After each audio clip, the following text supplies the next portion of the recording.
What is going on, everybody? It is Treeb from Treeb Talks here, and we are back here ranking the everybody set from the most recent episode of Kill Tony number 678, with the guest panelist of Matt Rife.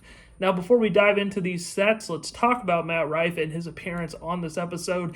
And I have to say, I was very pleasantly surprised. Matt Rife is a stand-up comedian that I am not the biggest fan of in the world. In fact, I really don't like Matt Rife and his style of comedy.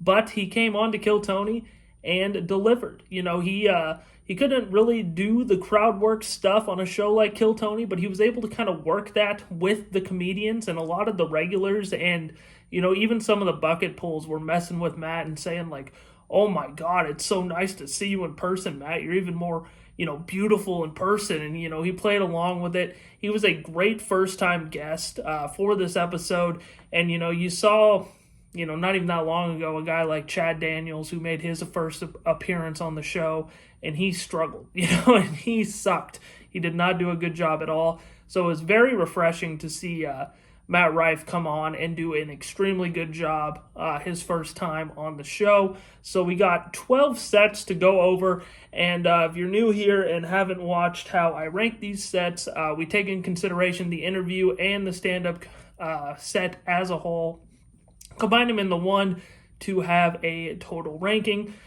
Today we have 12 total sets to rank from episode number 678.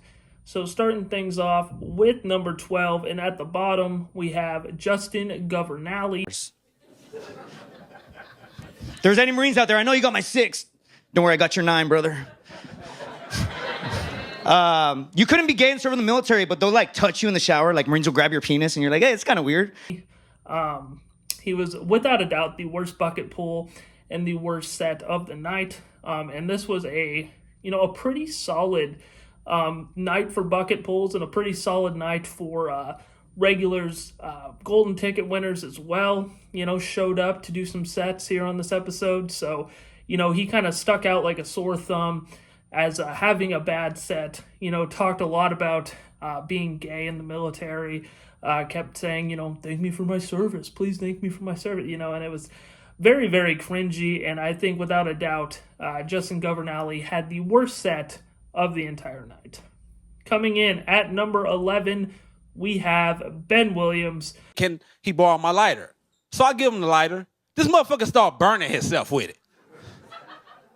I get further down the street. This dude, he got his shirt off. He got garbage bags around his hand. He beating the fuck out this tree. And I just wanted to know, like, what was the root of the problem? His jokes weren't that good.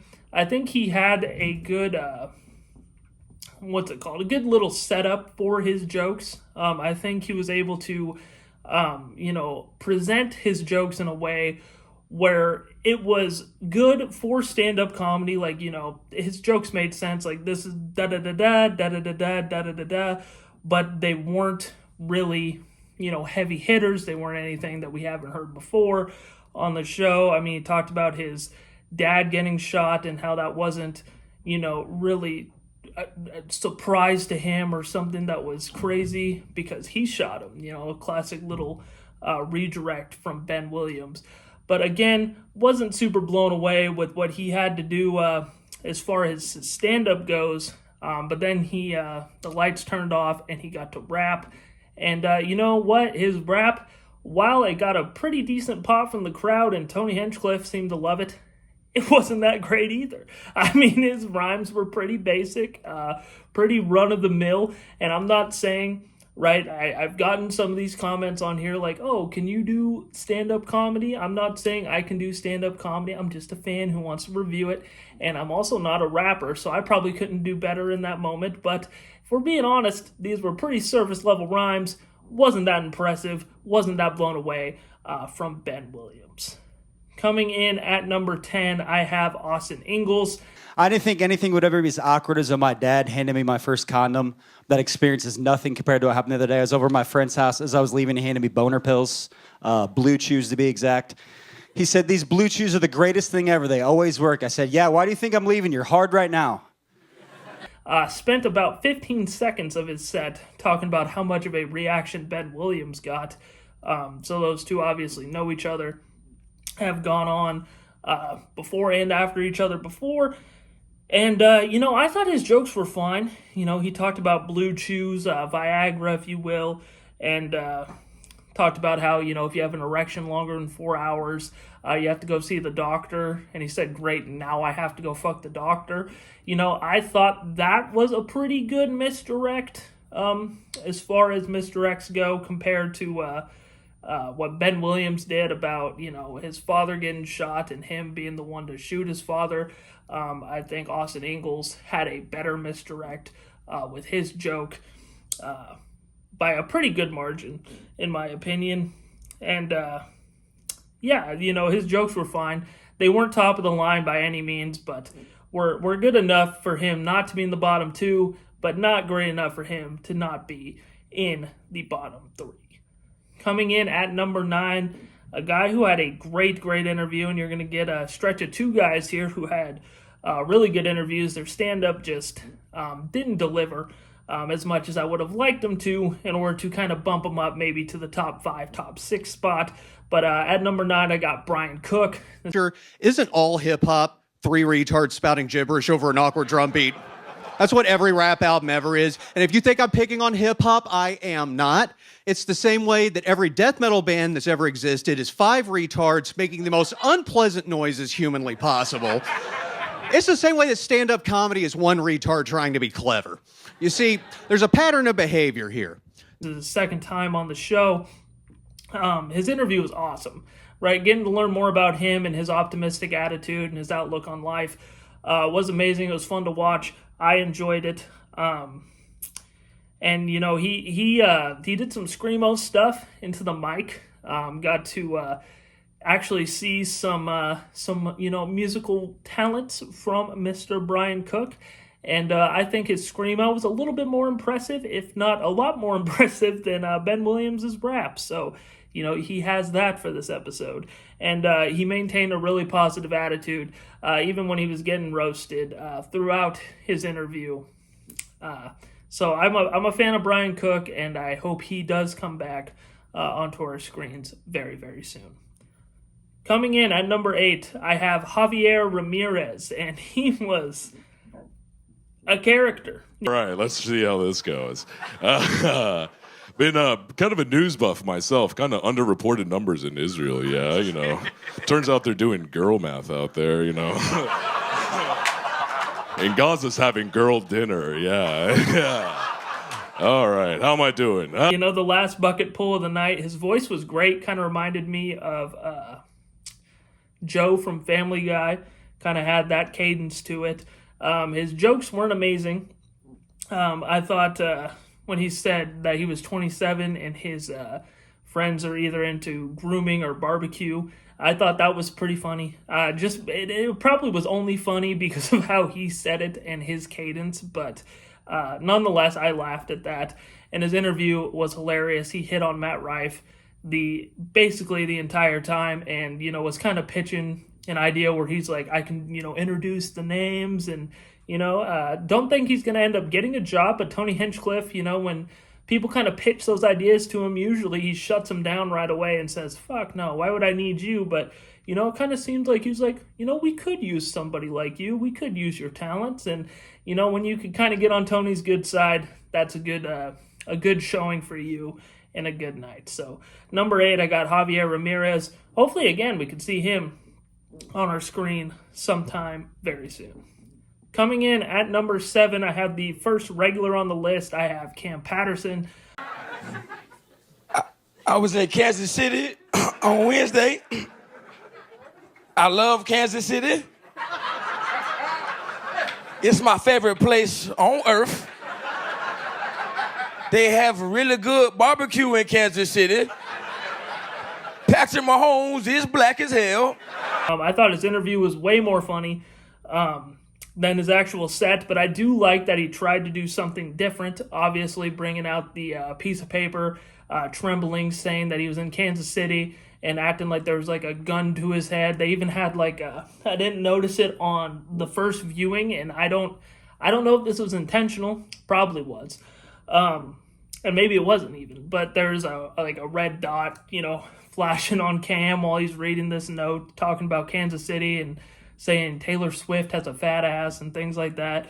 I thought that was cool to see him kind of step out of his comfort zone and do something different while still talking about where he was the weekend prior. So I did enjoy that. The interview was the funny part, obviously, because Tony doesn't know what the bean is in Chicago. And I'm just a guy from Idaho who's barely ever been out of here. And I even know and have heard about the bean in Chicago. So, Tony, you can add me to the list of people who have also heard about the bean and not you. So, not the best stuff from Cam Patterson, but I do enjoy the fact that he is trying out some new stuff. Coming in at number 6, I have Ernest Evans. Niggas named Ernest come out the pussy of uncle. Giving bad advice. Go ahead, jump off that bridge, it ain't gonna hurt. Because how many kids you know right now named Ernest? None.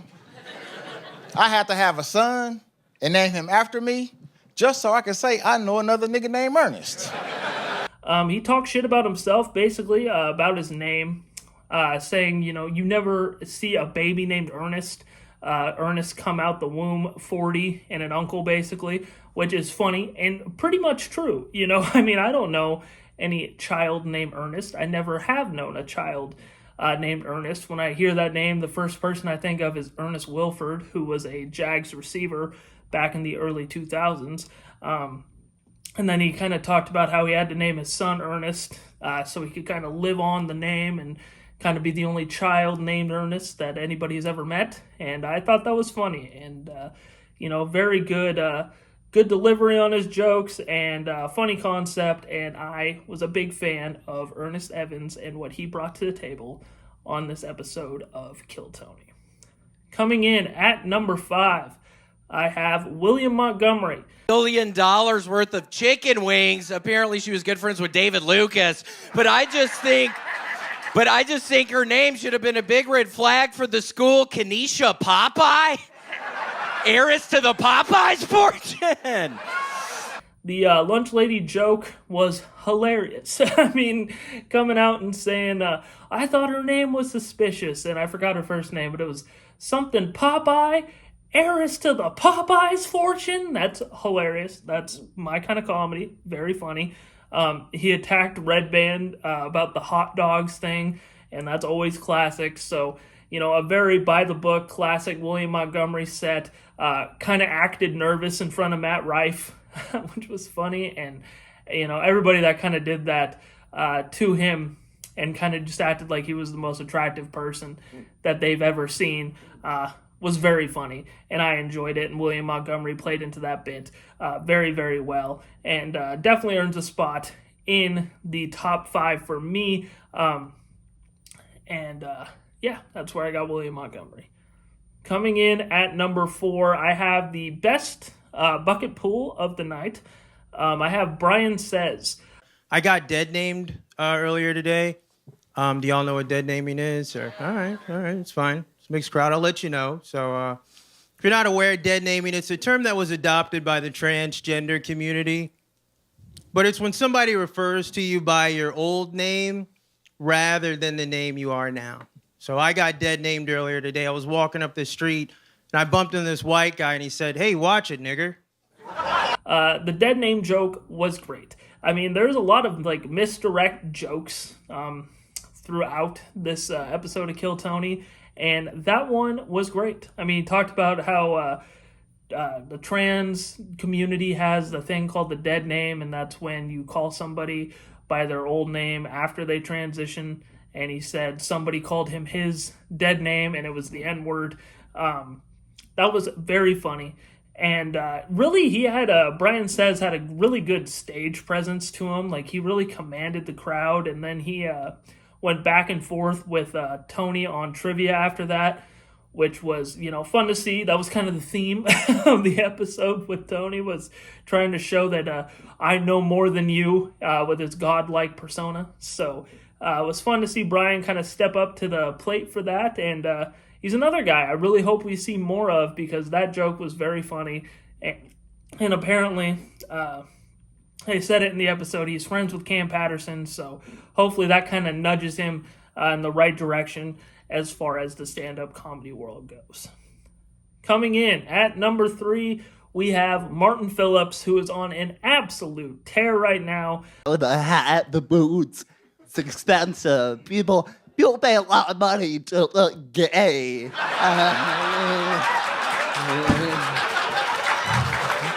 Tone it down.